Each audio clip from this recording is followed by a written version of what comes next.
linear regression with one regressor, Stock and Watson chapter 4 हमारी book है introduction to econometrics by Stock and Watson chapter 4। हम इसमें कुछ चीज़ें डिस्कस करने जा रहे हैं। पॉपुलेशन रिग्रेशन फंक्शन क्या होता है, इंटरसेप्ट को क्यों अवॉइड करना चाहिए इंटरप्रेट करने से, और sampling distribution of OLS estimator क्या होती है, कॉन्सेप्ट ऑफ ओएलएस एस्टिमेटर क्या है, आउटलायर्स कैसे ओएलएस एस्टिमेटर्स को जो है डिस्टॉर्ट करती हैं, और sampling distribution of OLS estimators क्या होती है।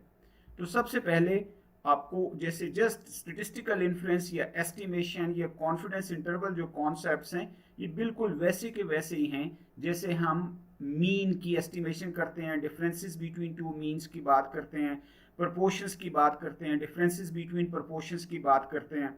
तो ये सारी की सारी चीज़ें एज इट इज़ हैं, लेकिन यहाँ पे हमारा जो पर्पज़ होता है वो ये होता है कि हमें एक लाइन फिट करनी होती है और उसके जो स्लोप कोएफिशिएंट है उसको एस्टिमेट करना होता है।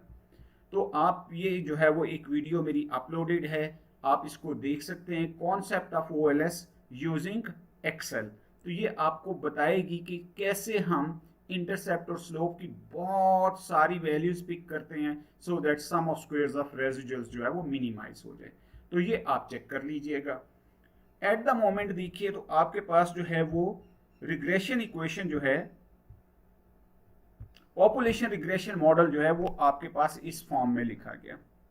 अब यहाँ पे स्लोप बीटा 1 क्या है, that is rise over run, कि आप अगर स्टूडेंट टीचर रेशो जो कि क्लास साइज है और टेस्ट स्कोर जो कि स्टूडेंट अचीवमेंट है, तो आपके पास जो है अगर 1 यूनिट चेंज या 2 यूनिट चेंज इसमें करेंगे, change in student teacher ratio, तो उससे टेस्ट स्कोर में क्या चेंज आएगी, ये आपके पास स्लोप कोएफिशिएंट है।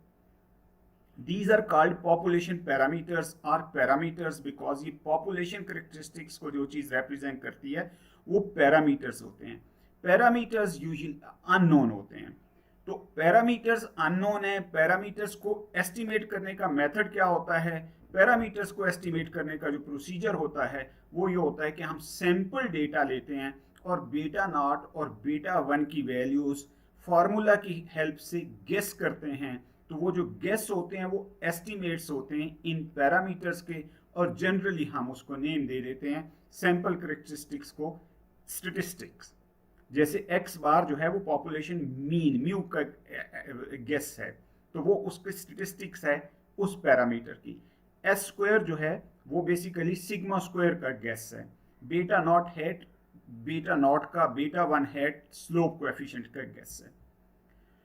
तो आप देखिए तो यहाँ पे पॉपुलेशन रिग्रेशन फंक्शन में हम ये कह रहे हैं कि Y I is your predicted explained variable, dependent variable, response variable, X I is your independent variable, predictor, regressor, U I random errors हैं, एक कॉन्सेप्चुअल चीज़ है क्योंकि ये पॉपुलेशन है, पॉपुलेशन कभी भी नोन नहीं होती, तो इसलिए जो चीज़ें हमें कल को सैंपल से मिलेंगी उसको हम रेजिडुअल कह देंगे, और जो पॉपुलेशन रिग्रेशन फंक्शन में चीज़ होती है उसको हम एरर कह देते हैं। बेसिकली यू आई जो है वो एक लिहाज से वो random effect of omitted variables होता है। अगर वो सिस्टमेटिक इफेक्ट होगा तो फिर एक नया वेरिएबल और आपको डालना पड़ेगा, जो कि हम चैप्टर 6 में जाके देखेंगे। तो यहाँ पे देखिए तो आपके पास फॉर एग्जांपल ये एक student teacher achievement ratio, student teacher ratio और टेस्ट स्कोर का ये एक जस्ट एक सैंपल के तौर पे डेटा लिया गया है। तो ये आपकी जो है वो फिटेड लाइन होती है beta naught plus beta 1 x, और इसका और ये एवरेज रिग्रेशन लाइन है, इसका और जो एक्चुअल वैल्यू का गैप होता है दैट इज कॉल्ड रेजिडुअल। तो ये रेजिडुअल 1 है, ये रेजिडुअल 2 है, ये जो गैप होगा, ये जो गैप्स हैं दीज आर कॉल्ड रेजिडुअल्स, और फिर इन्हीं रेजिडुअल्स का स्क्वायर करके मिनिमाइज करते हैं, तो that is ordinary least square की हम sum of squares of residuals. ये जो residual u1 square, u2 square, u3 square, u4 square, 5 square, 6 square, तो u1 स्क्वायर से लेके u7 स्क्वायर तक ये सारे के सारे हम स्क्वायर्स ले लेंगे और इसको मिनिमाइज करेंगे by picking the value of beta not and beta 1 तो वो values of beta not and beta one जिस पे ये sum of squares of residuals minimise हो जाए, that is called OLS estimators. तो जो पीछे ऊपर वीडियो स्लाइड में रेफरेंस गिवन है, आप उसको अगर वॉच करेंगे तो डेटा मौजूद होगा, तो आप उसकी हेल्प से इसको फर्दर अच्छी तरह समझ सकते हैं। अब जैसे हम sum of squares of deviation from mean होता है, इसी तरह से ये sum of squares of deviation from fitted line है। B0 and B1 are simple estimates of unknown population parameters beta naught and beta 1. These are called ordinary least square estimators. Fine.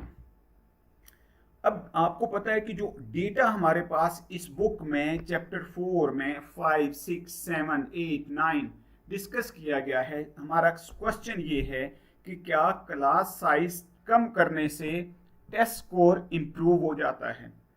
तो अब ये क्वेश्चन जो है, इसका जवाब data के बगैर क्या हम दे सकते हैं? सोचिए आप, क्या आप डेटा के बगैर can you answer this question without the help of data? तो इफ यू नीड डेटा, तो पॉपुलेशन डेटा तो अवेलेबल नहीं है। तो ये 420 कैलिफोर्निया डिस्ट्रिक्ट्स का डेटा है on student teacher ratio and test score. तो हमें स्लोप गेस करना है, तो वो स्लोप आप गेस करेंगे, वो स्लोप आप फाइंड आउट करने की कोशिश करेंगे with the help of ordinary least square. तो ये स्कैटर प्लॉट है जो कि आपको किसी हद तक ये शो कर रही है कि जैसे जैसे student teacher ratio, class size बढ़ता है, तो आपका टेस्ट कोर्स जो है वो कम होता है। तो it's slightly negatively sloping curve. वो स्लोप्स की वैल्यूज क्या हैं, क्या चीज़ है, तो वो हम देखेंगे थ्रू यूजिंग फार्मूलाज। तो आपको मिनिमाइज क्या करना है, sum of squares of residual, यानी कि आपकी जो फिटेड लाइन होगी, वो फिटेड लाइन है yi hat equal to beta not hat plus beta 1 hat xi। तो वो जो फिटेड लाइन आई है, इसका जो गैप है yi से इस फिटेड, तो ये आपके पास क्या हो गया, ui hat। तो ui hat, तो इसका मतलब आपके पास 420 ui hat आ जाएंगे। उन सब का स्क्वायर आएगा, उन सब का सम करेंगे, तो वो sum of squares of residual आ जाएंगे।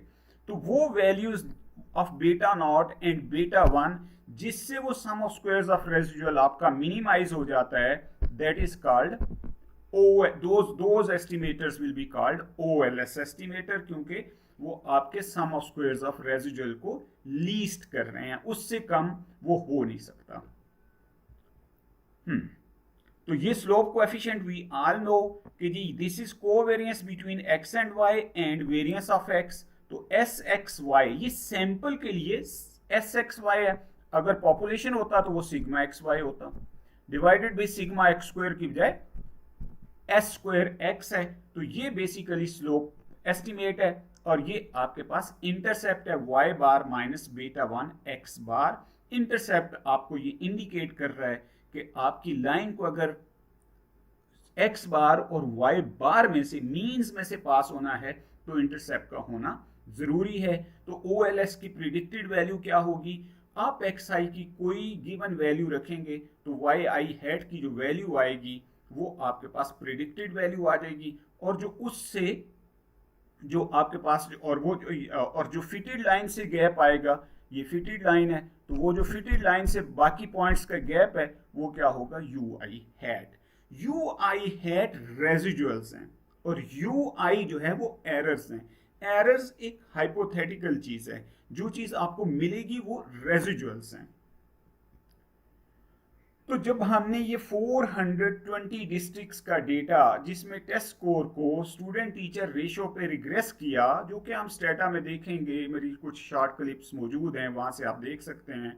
जब हमने रिग्रेस किया तो हमें पता चला कि ये आपके पास -2.28 है और ये 698 है। अब यहां पे तो ये आपके पास मॉडल फिट हो गया। अब थोड़ी सी बात सोचने की है कि इनकी इंटरप्रिटेशन क्या है। हम ये कह रहे हैं कि अगर स्टूडेंट टीचर रेशो 1 कम कर दो, मैं कम की बात कर रहा हूं, तो अगर ये -1 कर दिया, 1 लेस किया, तो -1 इंटू -2.28, तो 2.28 टेस्ट स्कोर बढ़ जाएगा, यानी कि आप इधर की तरफ जा रहे हैं।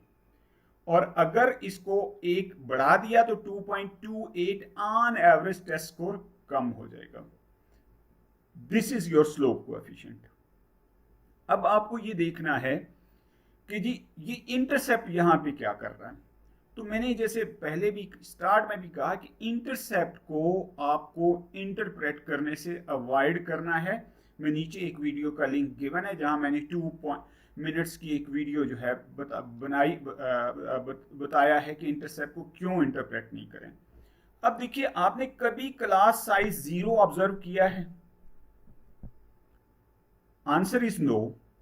जब क्लास साइज 0 नहीं है तो आपका ये कहना कि जब क्लास साइज 0 होगा, टेस्ट स्कोर 698 होगा, तो इसकी कोई इकोनॉमिक इंटरप्रिटेशन नहीं है, इसकी कोई प्रैक्टिकल इंटरप्रिटेशन नहीं है। इसलिए क्रॉस सेक्शनल डेटा में इंटरसेप्ट को इंटरप्रेट करने से आपने अवॉइड करना है। वेट को हाइट की बेस पे प्रिडिक्ट कर रहे हो, तो बेसिकली हाइट अगर 0 है तो वेट क्या होगा? हाइट कभी 0 देखी नहीं है तो उसके बारे में कुछ नहीं कहें। अगर आज तक किसी, फर्ज करें पाकिस्तान, इंडिया में किसी कंट्री में इंटरेस्ट रेट आज तक 0 हुए ही नहीं है, तो ये कहना कि जब इंटरेस्ट रेट 0 हो जाएगा तो इकोनॉमिक आउटपुट ये वाली हो जाएगी, तो ये सही नहीं है। तो जब हमने देखा ही नहीं है कभी class size 0, height 0, interest rate 0, तो ऐसे केस में उसकी कोई इकोनॉमिक इंटरप्रिटेशन। दूसरे लफ्जों में, जहां पे प्रिडिक्टर आप क्या कर रहे हैं, टेस्ट स्कोर को प्रिडिक्ट कर रहे हैं on the basis of class size, तो जहां प्रिडिक्टर की वैल्यू नहीं है वहां पे आप प्रिडिक्टेंड को प्रिडिक्ट नहीं करें। सिंपल होगी नहीं बात। ये मैंने वीडियो दी हुई है, इंटरप्रिटेशन ऑफ द इंटरसेप्ट, तो आप इसको जो है वॉच कर सकते हैं। ठीक है, तो ये basically how to interpret the intercept, तो ये इकोनोमेट्रिक्स इन प्रैक्टिस जो है उसमें इंटरप्रेटिंग द इंटरसेप्ट अगर आप मेरे उसमें डालेंगे तो यू विल गेट इट, अगर आपको इस पे कुछ देखना है तो। ये अब देखिए, फर्ज करें, अब मैंने जैसे कहा कि ये आपकी जो है वो फिटेड लाइन है। जब भी आप गेस करेंगे, आपको एवरेज गेस करना हमेशा एक सेफ चीज होती है। फॉर एग्जाम्पल, अगर हमारा क्लास साइज 19 पॉइंट समथिंग है, तो बेसिकली फर्ज करें हम एक गेम खेलते हैं, लेट्स प्ले अ गेम, कि जी अगर आपका गेस और जो एक्चुअल वैल्यू है उनके दरमियान गैप 5 यूनिट का हुआ, 5 स्कोर का हुआ, तो मैं आपको कोई $10 दूंगा, और अगर उससे ज्यादा का हुआ तो आप मुझे देंगे। हमने कहा जी टेस्ट स्कोर यहाँ इसके करीब करीब, क्लास साइज ये है, आपने ये प्रिडिक्ट किया और एक्चुअल वैल्यू ये आ गई, तो आपको मुझे वो जितना गैप बढ़ेगा उस लिहाज से ज्यादा पैसे पे करने हैं, तो आपको मुझे ज्यादा पैसे पे करने पड़ेंगे। अगर आपने ये गेस किया और एक्चुअल वैल्यू ये आ गई तो भी आपको पे करना पड़ेगा। अगर एक्चुअल वैल्यू आपने ये गेस की और ये आ गई तो भी। और ऑन दी अदर हैंड, अगर आप ये करते कि मैं जब भी आपसे कहता कि क्लास साइज ये हो तो गेस करें, आप कहते आप इस लाइन पे गेस करते। अब अगर ये वैल्यू ऊपर रह जाती तो भी आप इसके करीब होते, और अगर ये वैल्यू नीचे वाली एक्चुअल वैल्यू होती तो भी आप इसके करीब होते। जब मैं आपसे कहता जी क्लास साइज यहां पे है, आप गेस करें, आप हमेशा ये गेस करते। तो आप हमेशा जब एवरेज गेस करेंगे तो you will win more than जो है वो आप जो है एक इंडिविजुअल वैल्यूज को गेस करें। तो जितना ये आपकी एवरेज फिट बेहतर होगी उतना आप एवरेज के करीब गेस करेंगे। तो यहाँ पे देखिए, जब क्लास साइज 19.33 है तो हमारा गेस आया 654 इस रिग्रेशन लाइन पे, जबकि जो एक्चुअल वैल्यू थी वो 657.8 थी। तो एक्चुअल वैल्यू का और रेजिडुअल का जो गैप है वो क्या आ गया, वो 3 आ गया, तो रेजिडुअल 3 आ गया इस केस में। तो this is how you have predicted value, this is how you have residuals. Stata में हमने कमांड रन कर दी, regress, test score, student teacher ratio, robust पे मैं बहुत बात करूंगा जाके, तो रोबस्ट का मतलब होता है कि हेटेरोस्क्रास्टिसिटी को हमें देखने की ज़रूरत नहीं है, बट ये बात की बात है, हम किसी और टाइम पे देखेंगे। तो ये वही चीज़ आ गई है। रूट मीन स्क्वायर एरर के बारे में अभी बात होगी, आर स्क्वायर के बारे में बात होगी, तो ये सारी चीज़ हम अभी डिस्कस करते हैं। तो आर स्क्वायर क्या है? आर स्क्वायर बेसिकली ये बताता है कि कितनी वेरिएशन इन वाई जो है वो एक्सप्लेन हो रही है एक्स से। आर स्क्वायर जो है वो किसी मॉडल के अच्छा या बुरा होने की कोई सिम्टम नहीं है। ये हम चैप्टर 6 में जाके डिस्कस करेंगे। ये एक यूनिटलेस मेजर है। क्यों यूनिटलेस मेजर है अभी इस पे बात हो जाती है। और ये इन जनरल बिटवीन 0 एंड 1 होता है। 1 होता है अगर परफेक्ट फिट हो, 0 होता है अगर बिल्कुल कुछ अनप्रिडिक्टेबल हो। स्टैंडर्ड एरर ऑफ रिग्रेशन जो होता है ये बेसिकली रेजिडुअल्स, आपने देखा है कि वो फिटेड लाइन से ऊपर नीचे, तो रेजिडुअल्स की मैग्नीट्यूड क्या है? ऑन एवरेज रेजिडुअल की magnitude standard error of regression से मेजर होती है। या यूं कह लें कि standard error of regression is a spread around the regression line. एक measure spread around the regression line. तो आप देखें तो आपके पास Y I equal to Y I hat plus U I hat. Y I को आपने दो पार्ट्स में डिकम्पोज किया, एक वो पार्ट जो प्रिडिक्ट कर लिया और एक वो जो कि अनप्रिडिक्टेबल है। अगर आप सम ऑफ स्क्वायर्स ऑफ रेजिडुअल्स ले लें, वाई आई में से वाई बार सब्ट्रैक्ट करें, इसमें से वाई हैट बार सब्ट्रैक्ट करें, इसमें से यू हैट बार सब्ट्रैक्ट करें, तो आपके पास जो और उसका स्क्वायर ले लें, जो मैं किसी और जगह पे ड्राइव करके बता दूंगा, वरना स्टॉक एंड वॉटसन की चैप्टर 4 की अपेंडिक्स में ये चीज जो है वो ड्राइव्ड है, आप वहां से देख सकते हैं। तो आपके पास क्या चीज आती है? Total sum of squares, explained sum of squares, residual sum of squares. अब आर स्क्वायर जो डिफाइंड होता है वो होता है explained sum of squares divided by total sum of squares. या आपको पता है कि ये ESS plus RSS equal to TSS है, तो RSS किसके इक्वल होगा? TSS minus ESS। तो यहां पे अगर मैं TSS माइनस ESS पुट करूं तो ये चीज इसके भी इक्वल होती है, 1 माइनस RSS ओवर TSS। तो ये आप इसको देख सकते हैं। तो अगर ये आर स्क्वायर अगर बिल्कुल कुछ फिट नहीं है, ESS 0 है तो आर स्क्वायर 0 हो गया। अगर जो है वो ESS TSS के इक्वल है तो आर स्क्वायर 1 हो गया। रूटीन में ये आर स्क्वायर बिटवीन 0 एंड 1 होता है। फोरकास्टिंग के लिए R square is good, but अगर आपने किसी वेरिएबल का इम्पैक्ट वाई पे मेजर करना है तो आर स्क्वायर कोई ऐसा क्राइटेरिया नहीं है जिसको हम देखेंगे। अगर दो वेरिएबल्स हों सिर्फ, तो उनके दरमियान जो कोरिलेशन होती है उसका जो स्क्वायर होता है वो आर स्क्वायर होता है। लेकिन अगर दो से ज्यादा वेरिएबल्स हों तो फिर R square is not the same as correlation between X and Y. Standard error of the regression, तो आपको पता है यू आई हैट हमने अभी देख लिया is equal to Y I minus Y I hat. U hat bar 0 के equal होता है, तो इसलिए ये क्या हो गया? Sum of U I hat square divided by n minus 2। n minus 2 क्यों यूज कर रहे हैं अभी बात आ जाती है। तो यू हैट बार जो है ये 0 है, इसलिए इसको हम यूज नहीं कर रहे।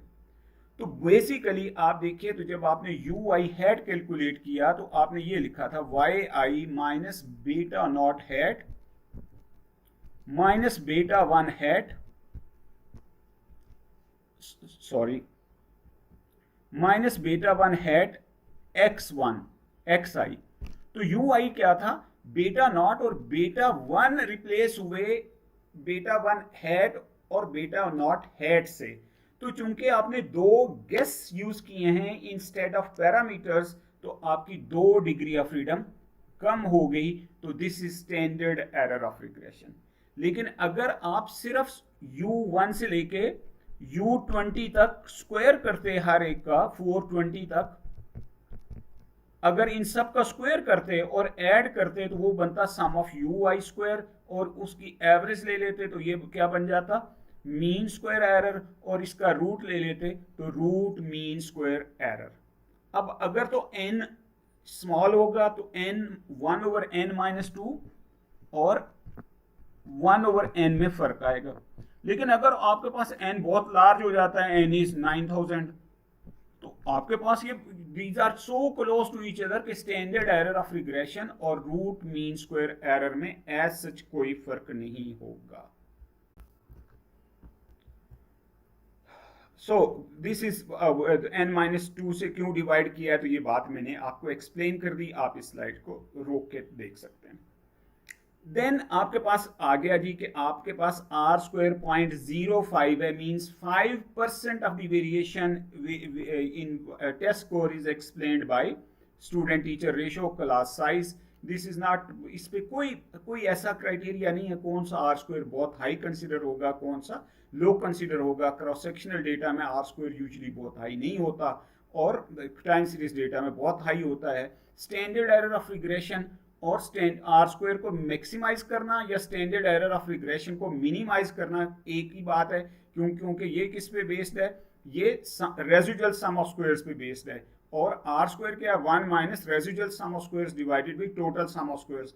तो residual sum of squares minimise होंगे तो r² मैक्सिमाइज होगा, स्टैंडर्ड एरर ऑफ रिग्रेशन जो है वो कम होगा। तो बेसिकली यहाँ से एक चीज अगर 0.05 को लिटरल सेंस में देखें तो स्टूडेंट टीचर रेशियो जो है वो कम वेरिएशन एक्सप्लेन कर रही है टेस्ट स्कोर में। लेकिन इसका क्या मतलब है, हम इस रिजल्ट पे पहुंच जाएं कि क्लास साइज जो है वो हमारे लिए टेस्ट स्कोर के लिए मैटर नहीं करता। सोचिएगा, बहुत देर बाद जाके हम चैप्टर 8 में जाके ये बात करेंगे कि जी ये क्या कहने की कोशिश कर रहे हैं। फाइन, तो यहां तक, इससे पीछे तक मैंने आपको OLS क्या होती है, population regression function, sample regression function, sample data estimation, ये बातें की। अभी जो मैं बात करने जा रहा हूं वो है assumptions। स्टॉक एंड वॉटसन की बुक में assumptions को स्लाइटली डिफरेंट वे से डिस्कस किया गया है then in routine text books. तो हम यहाँ पे 3 assumptions जो है वो लेके चल रहे हैं। चैप्टर 6 में जाके हम एक assumption इन 3 में एक और ऐड कर देंगे, उसके बाद एक और ऐड कर देंगे। तो इस तरह से पैनल डेटा तक पहुंचते पहुंचते not more than 5 assumptions instrumental variable में। तो yi आपके पास क्या है, xi का फंक्शन है। हम ये कहते हैं कि expected value of u given x equal to 0। इसका क्या मतलब है, इसका मतलब ये है कि x जो है वो u के बारे में कोई इंफॉर्मेशन कंटेन नहीं करता। आप u की एवरेज वैल्यू को x की वैल्यू से गेस नहीं कर सकते, और इन अ वे u और x क्या हैं, they are independent of each other, they are independent of each other. तो अगर ये चीज एग्जिस्ट करेगी तो आपके पास जो है, और ये तभी होगी अगर बीटा नॉट मौजूद होगा। तो बीटा नॉट की इंटरप्रिटेशन तो नहीं करनी, लेकिन टेक्निकली इसको हमें रिटेन करना है। xi yi are IID, IID पे बहुत बात होगी। I independent, I identical. Independence means no auto correlation, no dependence. Cross sectional data में इन जनरल ऑटो कोरिलेशन हमारा सीरियस इशू नहीं होता, क्योंकि मेरा ब्लड प्रेशर आपके ब्लड प्रेशर से ऑब्वियसली इंडिपेंडेंट होगा, लेकिन मेरा ब्लड प्रेशर आज से, कल से, परसों से लिंक्ड होगा। तो अगर टाइम सीरीज डेटा हो तो इंडिपेंडेंस इज एन इशू।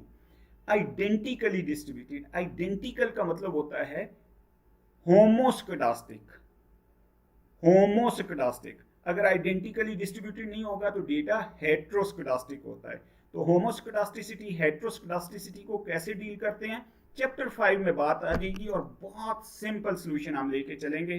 वो जो वर्ड रोबस्ट यूज किया है स्टेटा में, तो उसकी सिग्निफिकेंस का हमें आइडिया हो जाएगा। तो दूसरी assumption क्या हो गई कि x और y दोनों के दोनों रैंडम वेरिएबल हैं। रूटीन में हमें जो ट्रेडिशनली जो हमारी 60s की 70s की बुक्स हैं, वहां पे ये लिख दिया जाता है xi pre assumed fix values. तो ये अगर लैग वैल्यूज हो तो ये तो फिर तो प्री डिटरमिन्ड हैं, अदरवाइज x और y दोनों हमारे लिए रैंडम है। तो यहाँ पे हम इन दोनों में डिफरेंशिएट नहीं कर रहे, both are random variable. Large outliers in x and y are rare, ये एक assumption है जो बहुत इंपॉर्टेंट है। निकोलस नसीम तालिब की बुक ब्लैक स्वान, अगर आप उसको पढ़ें तो उसका चैप्टर 9 है normal distribution, Gaussian distribution, great intellectual fraud. क्योंकि एक आउटलायर आ जाए तो आपकी सारी नॉर्मल डिस्ट्रीब्यूशन की थ्योरी जो है वो जो है वो क्लैप्स कर जाती है, तो बीटा वन हैट हम इन जनरल अस्यूम करते हैं कि जी ये बेस्ड होता है नॉर्मल डिस्ट्रीब्यूशन, इसकी डिस्ट्रीब्यूशन जो होती है वो नॉर्मल होती है। And secondly OLS is very sensitive to outliers, तो ये भी एक वीडियो कहीं पे अवेलेबल होगी, आप देख सकते हैं। OLS estimator is sensitive to outliers, तो आउटलायर अगर डेटा में होगी तो it has very serious consequences. तो अब यहां पे हम देख रहे हैं फर्स्ट एजम्पशन, हम ये कह रहे हैं कि अगर क्लास साइज 15 हो तो ऑन एवरेज डिस्ट्रीब्यूशन आपकी सिमेट्रिकल है और ये अराउंड जो है वो एवरेज पे ये फोकस रहेगी।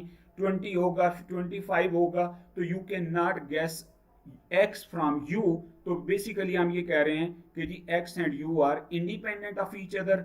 फर्दर आप इस पे थोड़ा सा देख सकते हैं।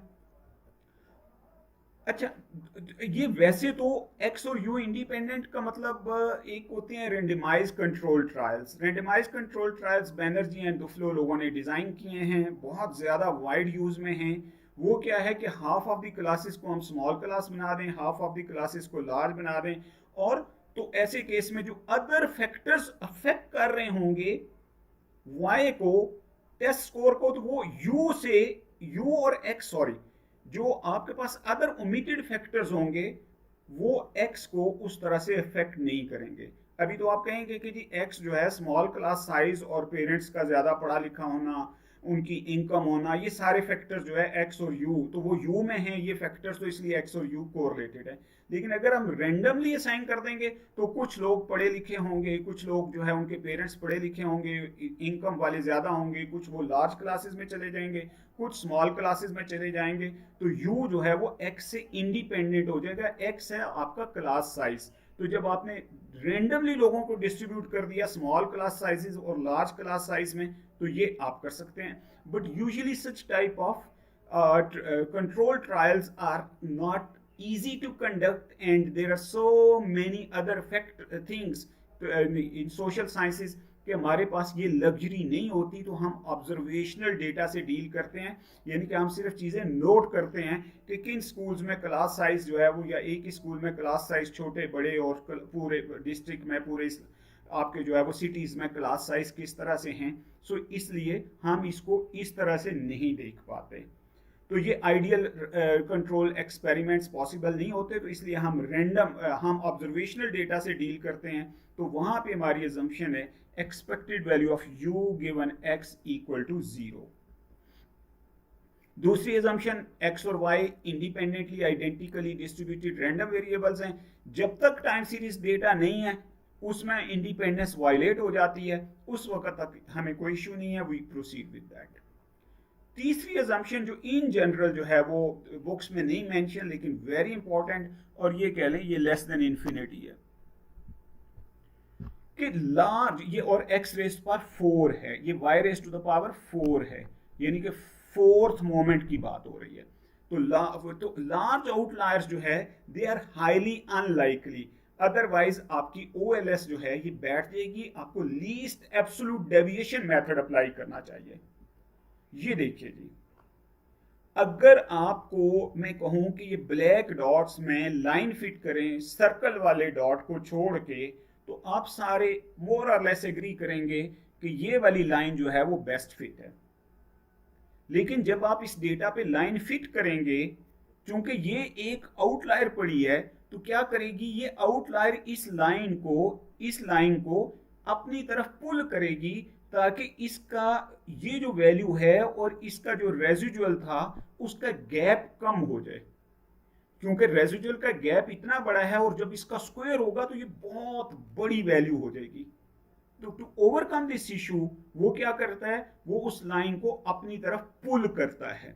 जब वो पुल करता है तो बेसिकली क्या होता है कि वो लाइन जो बाकी बहुत सारे पॉइंट से दूर हो जाती है, उस पॉइंट के थोड़ा सा करीब हो जाती है, तो कंप्रोमाइज हो जाता है। लार्ज वैल्यू के थोड़े करीब हो जाओ, स्मॉल वैल्यू से थोड़े थोड़े दूर हो जाओ, तो in general sum of squares of residuals जो है वो मिनिमाइज हो जाएगा। जो कि रूटीन में क्या चीज है, रूटीन में आपके पास ये एक लार्ज आउटलायर जो है उसने पूरी की पूरी आपकी रिग्रेशन लाइन को डिस्टॉर्ट कर दिया। बहुत दफा तो आउटलायर्स जो है ये बेसिकली आपकी टाइपोग्राफिकल एरर्स होती हैं, बट समटाइम्स जेन्युइन आउटलायर्स होती हैं। जेन्युइन आउटलायर्स को आप थ्रो आउट नहीं कर सकते। प्लीज रिमेंबर, मैं इस पे किसी और टाइम पे बात करूंगा। अब फाइनल चीज हम क्या देखने जा रहे हैं, sampling distribution of the OLS estimators. तो आपको पता है कि आप जब स्टेटिस्टिकल इन्फ्रेंस करते हैं तो स्टेटिस्टिकल इन्फ्रेंस में एक चीज आप हमेशा लिखते हैं कि जी ये beta 1 hat plus minus 1.96 standard error of beta 1 hat, और वी आर 95% कॉन्फिडेंट कि ये इसके दरमियान है। भैया आप सिर्फ और सिर्फ उस सूरत में कह सकते हैं अगर बीटा 1 हैट की जो डिस्ट्रीब्यूशन है वो नॉर्मल को फॉलो करे, वो नॉर्मल डिस्ट्रीब्यूशन को फॉलो करे। अब देखिए, अगर तो Y I equal to beta naught plus beta 1 X I plus U I, अगर तो यू आई नॉर्मल को फॉलो करता है तो y is a linear function of U I, तो beta 1 is a linear function of Y I. अभी हमने जहां पे वो देखा था बीटा 1 हैट, तो beta 1 hat is a linear function of Y I, तो linear combination of any other normal random variable is normal, तो Y I is linear combination of U I, so Y I is normal. Beta 1 is linear function of Y I, so beta 1 is normal. But मेरे लिए you आई की normality बहुत ज्यादा matter नहीं करती अगर sample size थोड़ा सा भी लार्ज है। वजह ये है कि अगर आपके पास जो है ये जॉइंट डिस्ट्रीब्यूशन, ये थोड़ी सी आपने वो चैप्टर्स देख लीजिएगा। वजह ये है कि अगर आपके पास बीटा 1 जो हैट है, ये अभी हमने देखा कि वो sum of X I X bar Y I Y bar divided by sum of X I minus X bar square, तो ये जो डिस्ट्रीब्यूशन है ये सम की डिस्ट्रीब्यूशन है। तो अगर सैंपल साइज लार्ज होगा तो सेंट्रल लिमिट थ्योरम क्या कहता है कि जो सम की डिस्ट्रीब्यूशन है वो फॉलो कर जाती है नॉर्मल डिस्ट्रीब्यूशन को। ये इस पे भी वीडियो होगी, यू कैन वॉच।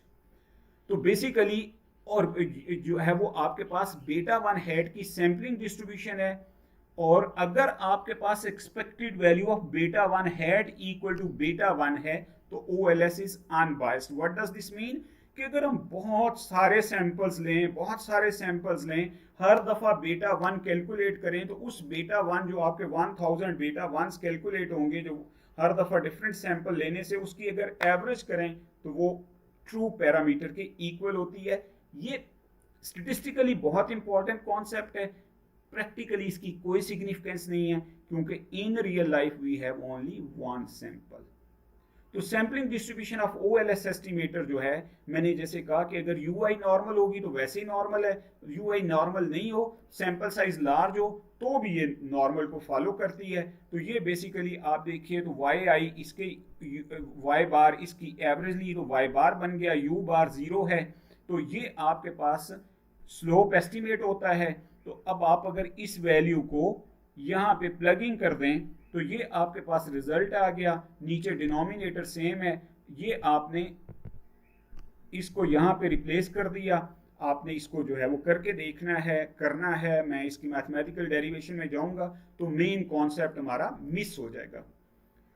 तो अगर आप इसको वर्कआउट करते रहें तो ये बीटा 1 आ गया, ये सम ऑफ एक्स आई तो ये इससे क्रॉस हो जाएगा, तो ये बीटा 1 आ गया और ये बीटा 1 इस साइड पे आ गया। आप इधर रह गए, यू बार जो है ये हमारे पास वी नो इट इज 0, तो ये जो चीज है ये किसके इक्वल आ गई, ये तो आपके पास 0 आ गया है। तो ये चीज आपके पास सिर्फ रिड्यूस होके ये न्यूमिनेटर जो है वो इतना रह जाएगा। तो आपके पास देखिए तो ये बीटा 1 हैट माइनस बीटा 1, तो ये इसके इक्वल आ गया। I hope so far so good. Let's move. आप यहां पे अब आपको मैं, क्योंकि हर चीज हम यहां पे डिस्कस करेंगे तो इशू आएगा। आज से पहले तक आप ये कहते रहे हैं या कुछ किताबों में लिखा हुआ है या कुछ वे है पढ़ने का कि x I R fix values. अगर एक्स आई फिक्स वैल्यूज हैं तो इनको बाहर ले लो, एक्सपेक्टेड वैल्यू ऑफ यू आई 0 है। लेकिन तो ये ग्रीन की अगर बुक देखेंगे इकोनोमेट्रिक एनालिसिस, तो वो दोनों तरह से शो करता है। एक ये जो अभी हम शो कर रहे हैं और एक एक्स जो है फिक्स ले लें, तो रिजल्ट हमारा सेम रहता है। हम expected value of U I equal to 0 की बजाय हमारी assumption expected value of U given x equal to 0। तो x अगर रैंडम हुआ तो ये बात ठीक हो जाएगी, x अगर रैंडम ना हुआ तो ये बात भी ठीक है। तो दोनों तरह से कुछ फर्क नहीं पड़ता। तो यहाँ पे हम एक बात कर रहे हैं इटरेटिव एक्सपेक्टेशंस। तो ये इटरेटिव एक्सपेक्टेशंस पे थोड़ी सी प्रोबेबिलिटी रीड कीजिएगा। तो आपको ये जो लाइन है ना ब्रैकेट से, ये इससे बाहर, तो ये गिवन कंडीशन है, ये जो कहते हैं ना गिवन दैट x1 x2।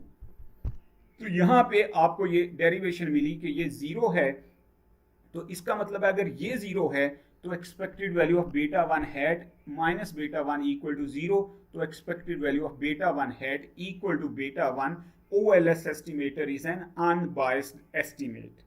तो मैं यहाँ डेरिवेशंस पे बहुत ज़्यादा फोकस नहीं करूँगा, मैं यहाँ पे कॉन्सेप्चुअल चीज़ों को ज़्यादा फोकस करूँगा। अगर आपको ये डेरिवेशंस चाहिए तो ये देखिए अपेंडिक्स 4.3 चैप्टर तो हम जो पढ़ रहे हैं उसी का है। अब अगर आप इसको देखें तो इस पूरी टर्म को हमने लिख लिया सम ऑफ वी आई, और ये आपके पास आ गया n-1 over n s square x। तो अगर n बहुत लार्ज होगा तो n-1 ओवर n जो है ये बेसिकली ऑलमोस्ट इक्वल टू 1 हो जाएगा। तो s स्क्वायर x किसके इक्वल हो जाएगा, सिग्मा स्क्वायर x के इक्वल। तो this is how we get it. No we take its variance. Second जो चीज होती है वो क्या है, इसका वेरियंस ले लें। तो जब वेरियंस लिया तो वो वेरियंस आपके पास ये वाली चीज ड्राइव हो गई। तो यहाँ पे एक और प्लीज डोंट स्किप, बहुत थोड़ी सी स्लाइड्स रह गई हैं, 4-5 स्लाइड्स रह गई हैं। एक बहुत इंपॉर्टेंट पॉइंट मैसेज देना है, वो आप जरूर लीजिए। तो ये आपके पास वेरियंस आ गया, ये सिग्मा स्क्वायर, ये देखिए फोर्थ मोमेंट, ये इसकी पावर 4 हो गई है। तो आप देखिए तो ये आपके पास इस फॉर्म में चल पड़ा। अब बीटा 1 हैट इज अनबायस्ड, ये बात होगी। Variance of beta 1 is inversely proportional to n। तो n जब लार्ज होगा तो बेसिकली आपके पास जो है वो स्टैंडर्ड एरर कम होगा। तो ये हमने बात कर ली है कि जी आपके पास सेंट्रल लिमिट थ्योरम से बीटा 1 हैट की जो डिस्ट्रीब्यूशन है वो किसको फॉलो करती है, वो नॉर्मल को फॉलो करती है with mean 0 variance sigma square over n। तो अब यहाँ पे जो चीज़ वेरियंस जो है वो आपके पास ये वाला, यहाँ पे जो एक चीज़ इंपॉर्टेंट है वो ज़रा देखिएगा, वो क्या है कि ये तो चीज़ हो गई, ये लास्ट बस सेकंड लास्ट स्लाइड होगी। यहाँ पे इसको ज़रा देखिएगा, इसको देखिएगा और ये वाली चीज़ देखिएगा। यानी कि अगर आपके पास, आप थोड़ी देर के लिए पॉज कीजिए, ज़रा सोचिए, वीडियो को यहाँ पे रोक लीजिए और सोचिए कि अगर मैं आपसे ये कहूं कि ब्लू डॉट्स में से लाइन फिट करें, तो आप कोई लाइन अपने तौर पे सोच रहे होंगे, किसी ने शायद सोचा हो ऐसे। मैं आपसे कहूं ये जो इससे पहले लेफ्ट हैंड साइड पे ब्लैक डॉट्स हैं उसमें लाइन फिट कीजिए, अगेन आप थोड़े से कंफ्यूज होंगे। लेकिन अगर मैं आपसे कहूं कि जी इस सारे डेटा में से सिंगल लाइन फिट करें तो मोर और लेस सारे लोग आप कहेंगे इस तरह की लाइन है। तो इसको अगर आप डेटा की, इसका एक टेक्निकल वर्ड एट्रिशन, अगर आपका x की बहुत नैरो रेंज होगी तो y की प्रिडिक्शन जो है वो मुश्किल हो जाएगी। अगर आपका इंटरेस्ट रेट कभी 6 और 7% से इधर उधर कभी गया ही नहीं है तो आप y को नहीं, आउटपुट को आप नहीं प्रिडिक्ट कर पाएंगे। अगर आपके पास सारे लोग जो है वो 78 जो है वो 68 इंचेस और 69 इंचेस के हैं तो हाइट का वेट जो है वो उसकी बेस पे वेट को प्रिडिक्ट करना बहुत मुश्किल हो जाएगा। रीजन क्या है कि इसमें वेरिएशन बहुत कम होगी। जब इसमें वेरिएशन बहुत कम होगी तो ये वेरिएंस जो है वो ज्यादा हो जाएगा। जब ये ज्यादा हो जाएगा तो इसका स्क्वायर रूट जो है वो स्टैंडर्ड एरर है, तो स्टैंडर्ड एरर ज्यादा हो जाएगा। जब स्टैंडर्ड एरर ज्यादा हो जाएगा तो टी स्टेटिस्टिक्स जो है वो स्मॉल हो जाएगी, तो नल हाइपोथेसिस रिजेक्ट नहीं हो पाएगा। तो इसलिए आप याद रखिए x में सफिशिएंट वेरिएशन का होना जरूरी है। क्यों? क्योंकि x ही तो, x की इंफॉर्मेशन की बेस पे ही तो आप y के बारे में कुछ कहने जा रहे थे। तो अगर x के बारे में इंफॉर्मेशन ही आपकी बहुत कम है तो y के बारे में आप क्या कह पाएंगे? तो दैट्स वेरी इंपॉर्टेंट पॉइंट। तो ये आप इसको जरूर देखिएगा। And this is probably the last slide. तो ये हमारे पास हमने कहा कि OLS एस्टिमेटर्स अनबायस्ड हैं, उनका वेरिएंस आपके पास इस तरह से है, और फॉर लार्ज n बीटा 1 जो है वो नॉर्मली डिस्ट्रीब्यूटेड होता है और ये जो है just like sampling distribution of Y bar होता है। एंड इस स्लाइड को मैं नहीं डिस्कस करने जा रहा, ये हम नेक्स्ट कमिंग लेक्चर्स में देखेंगे। Thank you for watching, take care, comment दीजिए, सजेशंस दीजिए। इसके बाद से मैं क्या करूँगा कि ये जो डेटा हमने इसमें यूज़ किया है इसकी हम statistical influence, testing of hypothesis और ये चीज़ें हम देख सकते हैं। Thank you for watching, take care.